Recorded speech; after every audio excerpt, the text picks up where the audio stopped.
얼마 전 재벌집 막내 아들이라는 드라마 보셨어요? 그러니까 네. 그 드라마 나오고 나서 인생 2회차라는 게 되게 재밌게 회자가 되더라고요. 그래서 우리가 인생 2회차를 한번 사는 거예요. 갑자기 우리가 그 드라마의 주인공처럼 세상을 떴어요. 갑자기 훅 떴어. 근데 잠잔 것처럼 눈을 딱 떴을 때 2023년 12월 26일입니다. 눈을 떴어요. 그런데 내가 아니라 한동훈 비대위원장이 취임한 그 자리에 내가 서 있는 거예요. 아, 재밌죠? 자, 인생 2회차입니다. 지금의 결과를 나는 모두 알고 있잖아요. 그런 상황에서 비대위원장이 됐어요. 2023년 12월 26일. 자, 나는 과연 어떤 일들부터 해서 이 상황을 만들지 않았을까? 재밌나요? 네. 이번에는 누구부터 우리 의원님부터 말씀드려볼까요? 네. 저는 그때 한동훈 비대위원장, 당시 비대위원장이셨죠. 그때 취임하신 이후로 사실상 바로 총선 모드로 들어갔잖아요. 네. 총선 모드를 준비하기 위한 단계였고 이때 당시에 사실 분위기 좋았습니다. 냉정하게 따졌을 때요. 정말 분위기 좋았고 저도 선거 운동할 맛이 나는 선거였거든요. 해볼 만하다. 이거 생각보다 우려와는 다르게 한번 해볼 만한 선거가 그러니까 해볼 아닐까. 만하다라는 거는 승리할 자신 있다? 예. 나쁘지 않았어요. 네. 저희가 비공식 공식 여론조사 돌렸을 때도 괜찮았고 기대했던 것보다 좀 우려와는 다르게 좀 이길 수도 있겠다라는 시점들이 있었는데 그게 선거 막바지를 앞두고 여러 가지 사건 사고들이 이제 이슈화가 되면서 정말 어떻게 이렇게 꺾이지 할 정도로 확 꺾였거든요. 그 부분을 이제 제가 뭐 돌아갔으니까 다 네. 알고 있으니까 알고 돌아갔으니까 그 부분에 대한 리스크들을 다 해칭하기 위해서 바로 움직임을 그렇죠. 시작할 것 같고요.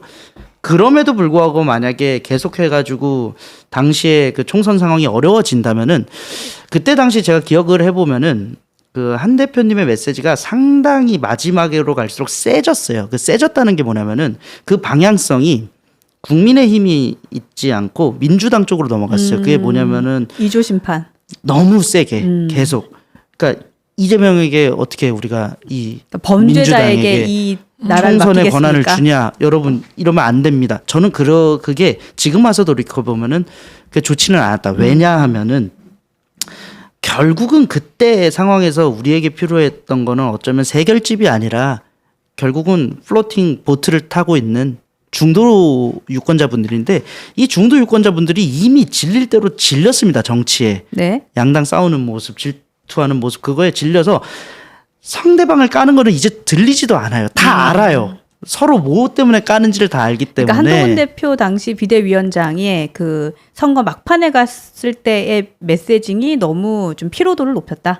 그런 양측 다 똑같다는 거죠. 그러니까 그게 한동훈 대표님의 민주당을 공격하는 워딩 이것도 민주당도 국민의힘을 공격하는 워딩 둘 다 관심이 없다는 거예요. 중도층 분들은 네. 지겹고 그렇기 때문에 그분들에게 차라리 국민의힘은 이렇게 하겠습니다. 앞으로 이렇게 하겠습니다를 외치는 게 더 낫지 않았을까 그런 생각을 하게 됩니다. 그러니까 정책이나 공약을 가지고 좀 네. 선전을 했으면 좋았을 것 같다라는 얘기를 하시는 것 같아요. 너무 많은 말씀을 해주셔가지고 네. 조금 빼앗긴 감이 있는데요. 몸 사리는 거 아니에요? 지금? 하고 싶은 말이 많은데? 아닙니다. 사실 뭐 이제 좋은 말씀 먼저 드리면 그때 워낙 이렇게 많이 다니시고 그 얼마만큼 키로수 막 몇천 킬로 다니시고 이런 게 진짜 계속 회자가 됐잖아요. 그랬죠. 네. 저는 그거보다는 더 다닐 자신은 없고 대신 제가 만약 그 상황이었다면 네. 좀 링거도 좀 보이는 데서 좀 맞고 조금 쓰러지시는 모습도 보여지시면서 이만큼 노력하고 진심이라는 걸 조금 이제 다른 쇼잉을 많이 하시는 정치인들처럼 그걸 좀 더 보여주셨어도 좋지 않았을까. 왜냐하면 마음을 사는 일이기 때문에 그런 생각이 좀 들었고 사실 저희가 수도권에서 한석 한석이 너무 소중했던 선거였잖아요. 그랬죠. 네, 그랬죠. 그래서 이제 불출마 선언을 하시긴 했었지만 조금 더 어려운 곳에서 사실 그만큼 인지도 있는 분이 없으셨잖아요. 그래서 한석이라도 더 가지고 오셨으면 더 좋지 않았을까 그런 아쉬움이 개인적으로 좀 있었습니다. 인천 계양구에 나오셨으면 재밌었겠는데. 오히려 재밌지 않았을까? 그쵸? 네, 라는 생각이 듭니다. 저는 총선 패배 안 해야 되는 상황이다 보니까 총선 패배 안 하려면은 알맹이부터 만들었을 것 같아요. 아까 알맹이를 앞서서 만든다? 이제 김세종 의원께서 말씀해 주셨는데 지지율이 훅 빠졌잖아요. 근데 상황을 좀 보면은 알맹이가 없었다라는 생각이 들어요. 어떤 의미일까요? 그러니까 처음에 한동훈 대표에 대한 기대감으로 좀 지지율이 올라갔었는데 근데 이제 사실 인물에 대한 참신함이라든지 기대감이라는 거는 알맹이가 아니라 약간 어떻게 보면 구름 같은 거라고 해야 될까요? 구름 위를 걷는 느낌이었겠죠. 근데 이제 이것에 대한 성격이나 이런 것들을 알맹이를 만들었어야 됐다. 이제 좀 더 설명드리기 위해서 좀 참고할 수 있는 사례를 좀 말씀드리면은 네.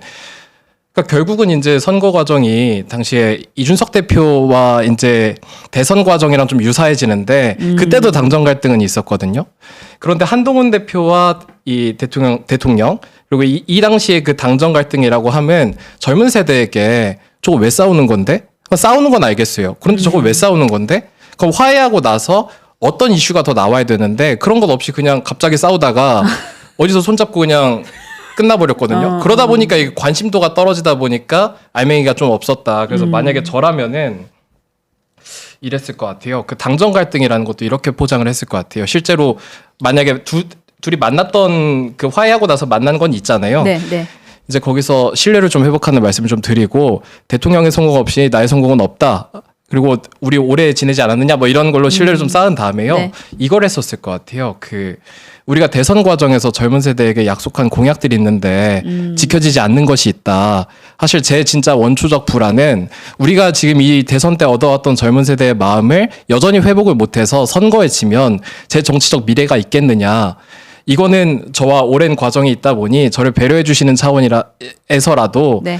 젊은 세대의 마음을 좀 얻기 위해서 여가부 폐지라는 공약은 반드시 좀 성의를 보여주시면 좋겠다.